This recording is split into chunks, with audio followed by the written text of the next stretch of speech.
요즘 AI의 발전으로 인해 어떤 직업이 사라질지에 대한 이야기가 좀 정말 많은 것 같아요. 유튜브나 뉴스를 보면 매일 그런 얘기를 듣게 되죠. 뭐 개발자가 위험하다, 뭐 사무직이 위험하다, 번역가는 끝났다 등등. 심지어 어떤 사람들은 대부분의 직업이 AI로 대체가 될 거고, 그래서 앞으로 인간들은 뭐 노동을 통해서 소득을 얻을 수 없기 때문에 전부 이제 배급 사회가 될 거다. 뭐 그런 얘기도 합니다. 근데 저는 그런 의견이나 뭐 아니면 그런 영상들을 이제 볼 때마다 항상 한 가지 의문이 들었습니다. 과연 정말 그럴까? 왜냐하면 그런 이야기들은 예측에 지나지 않기 때문입니다.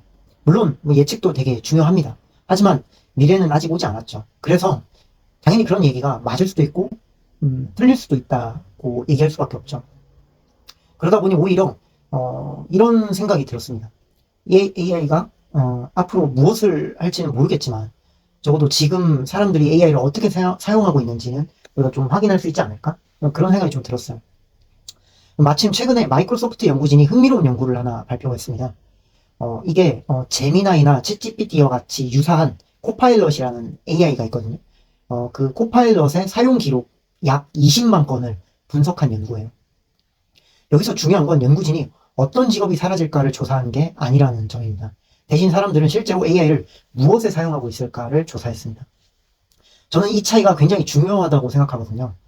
왜냐하면 직업이 사라질지 안 사라질지는 예측이지만 사람들이 실제로 AI를 어디에 사용하는지는 데이터이기 때문이죠. 그래서 연구 결과를 제가 살펴봤는데 조금 의외의 부분이 있었어요. 많은 사람들이 AI 하면 가장 먼저 떠올리는 게 코딩이죠. 실제로 뭐 AI 코딩 영상도 많고 개발자 관련 이야기도 정말 많이 나오죠. 그래서 AI가 코딩을 잘하니까 프로그래밍을 잘하니까 뭐 저기 실리콘밸리의 빅테크 엄청난 기업들의 뭐 노동자들을 이제 대거 해고하고 축소하고 있다. 그런 얘기도 많이 듣죠. 그런데 실제 사용 데이터를 보니까 조금은 달랐습니다. 사람들이 AI에게 가장 많이 시키는 일은 사실 코딩이 아니었습니다. 설명해달라, 뭐 요약해달라, 글을 써달라, 정보를 찾아달라, 조언해달라 등등 이런 종류의 요청이 훨씬 많았습니다. 그리고 어떻게 보면 이건 저도 그렇고 여러분들도 사실 그렇죠. 새로운 분야를 공부할 때나 아니면 뭐 회의 내용을 요약하거나 보고서나 논문을 작성하거나 이메일을 작성할 때 AI를 사용하죠. 결국 정보를 찾고 정리하고 설명하는 과정에서 AI를 활용하고 있다는 겁니다. 그런데 저는 이 결과를 보고 오히려 또 한편으로는 당연하다는 생각도 들긴 했어요. 왜냐하면 현재의 생성형 AI는 우리가 흔히 보는 제미나이나 챗GPT, 코팔럿 같은 AI는 기본적으로 언어를 학습한 모델이기 때문이죠. 책, 논문, 뉴스, 인터넷, 뭐 그런 여러 글들을 이렇게 학습하고 읽었죠. 즉 지금의 AI는 엄청난 양의 텍스트, 글 데이터를 이제 학습을 한 거죠. 그러니 정보를 정리하고 설명하는데 강할 수밖에 없는 거죠. 그렇다면 여기서 한 가지 질문이 생깁니다. 만약 AI가 정보를 처리하는데 강하다면 어떤 직업들이 가장 먼저 영향을 받을까? 논문을 보면 흥미로운 공통점이 하나 보입니다. 번역가, 작가, 기자, 고객 서비스 담당자, 시장 조사 분석가 등등 이런 직업들은 서로 다르지만 공통점이 있어요. 바로 정보를 다룬다는 거예요. 그리고 바로 이 영역이 현재 AI가 가장 잘하는 영역인 거죠. 여기서 중요한 건 많은 사람들이 생각하는 것처럼 직업 자체가 사라진다는 의미는 아니에요. 예를 들어 번역가를 한번 생각해보면 예전에는 번역 전체를 사람이 해야 했죠. 하지만 지금은 어떤가요? AI가 초안을 만들고 사람이 이제 검토를 하죠. 즉 업무 방식이 바뀐 거죠. 번역가라는 직업이 완전히 사라졌다라기보단 번역가가 하는 업무 중 일부가 자동화되고 있다라는 게 더 정확하겠죠. 개발자도 뭐 비슷하죠. AI는 이제 코드를 작성할 수 있어요. 그리고 버그를 찾고 코드를 설명할 수는 있어요. 그런데 어떤 서비스를 만들어야 할지 결정하지는 못하죠. 그리고 고객이 무엇을 원하는지 파악하지도 못하죠. 사업 목표를 설정하지도 못합니다. 결국 직업 전체가 아니라 그 해당 직업의 업무의 일부가 영향을 받고 있다는 거예요. 여기서 저는 이 논문에 가장 중요한 메시지가 나온다라고 생각해요. 많은 사람들이 어떤 직업이 안전할까를 항상 묻죠. 그런데 이 논문은 조금 다른 얘기를 하고 있는 거죠. 정확한 질문은 어떤 업무가 AI와 겹치는가라고 이제 생각을 해요. 직업은 뭐 사실 아시다시피 여러 업무의 묶음의 형태인 거잖아요. 그리고 AI는 이 직업을 공격한다라기보다는 그 해당 직업이 해야 하는 업무를 하나씩 이제 가져오고 이제 자동화하고 있다라고 보면 되죠.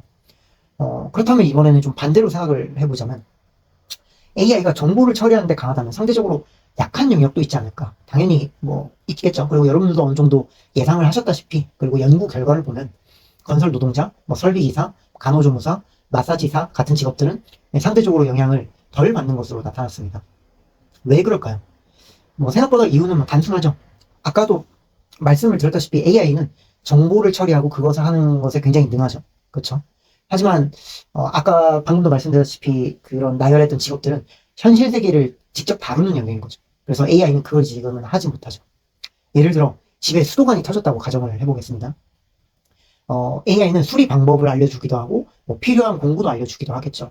하지만 뭐 직접 와서 고칠 수는 없어요. 건설 현장도 마찬가지고요. 왜냐하면 현실 세계는 예상하지 못한 변수들로 가득하죠. 그리고 현재 AI는 이런 물리적 환경을 다루는 데는 굉장한 한계가 있죠. 그런데 여기서 또 하나의 오해가 생겨요. 이런 말을 하다 보면. 그럼 육체 노동은 영원히 안전한 걸까? 저는 그렇게 생각하지 않아요. 왜냐하면 지금까지 이야기한 것은 AI이지 로봇이 아니기 때문입니다. AI는 두뇌이고 로봇은 몸입니다. 현재는 AI의 발전 속도가, 즉 소프트웨어의 발전 속도가 하드웨어, 로봇의 발전 속도보다 훨씬 빠르기 때문에 정보 처리 업무가 먼저 영향을 받고 있다라고 이해를 하시면 되죠. 하지만 이제 앞으로는 이제 점점 기술이 발전하면서 AI와 로봇이 결합하면 상황은 또 달라질 수 있죠. 그래서 요즘 키워드가 또 주식 많이 하는 사람들 보면 많이 들었다시피 피지컬 AI가 핵심이다. 뭐 그런 얘기가 많이 나오죠. 그래서 결론은 결국 중요한 것은 어떤 직업이 안전한가를 찾는 게 아니라고 생각해요. 이번 논문을 보면서 저는 이제 오히려 이제 질문 자체를 바꿔야 된다고 생각을 하게 됐거든요. 내 직업이 안전한가가 아니라 내가 하는 업무 중 어떤 부분이 AI와 겹치는가, 그리고 AI가 대신하기 어려운 가치는 무엇인가, 이 질문을 해야 한다고 저는 생각하게 되었어요. 왜냐하면 AI는 직업을 보고 움직이지 않고 해당 직업의 업무를 보고 움직이고 있기 때문이죠. 그리고 지금 이 순간에도 이미 많은 업무들이 AI에 의해 이제 변화하고 있죠. 사람들도 그런 걸 많이 활용하고 있고. 그래서 미래를 준비하는 가장 좋은 방법은 제 생각에는 AI를 무조건 두려워하거나 뭐 맹목적으로 무시하는 태도가 아니라고 생각해요. AI가 잘하는 것과 못하는 것을 이제 명확하게 구분하고 이해하고 그 변화에 맞춰서 자신의 역할을 계속 조정해 나가는 게 저는 핵심이라고 봐요. 그리고 한 걸음 더 나아가 AI가 할 수 없는, 인간만이 가지는, 나만이 가지는 가치는 무엇인가, 이걸 고민하는 사람일수록 앞으로의 변화에 더 잘 적응할 가능성이 높다라고 생각해요.